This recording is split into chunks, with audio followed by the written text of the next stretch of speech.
In this video, I'll be showing you step by step how to connect your Tradify account to Tradovate. It is super easy to do.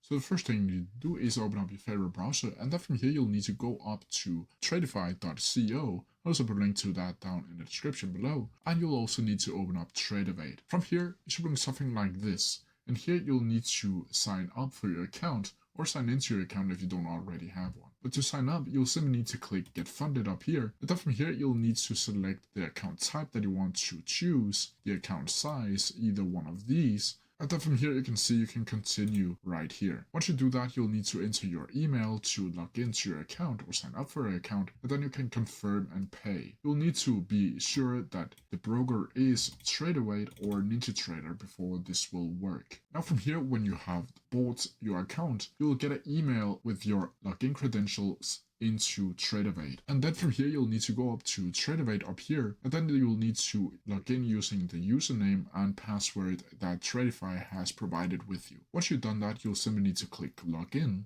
and then choose Live Trading down here. Once you've done that, you should be coming into this page right here. And then you'll be seeing that you have the 50k up here in equity, and you can start trading. I wish you good luck with your challenge and happy trading.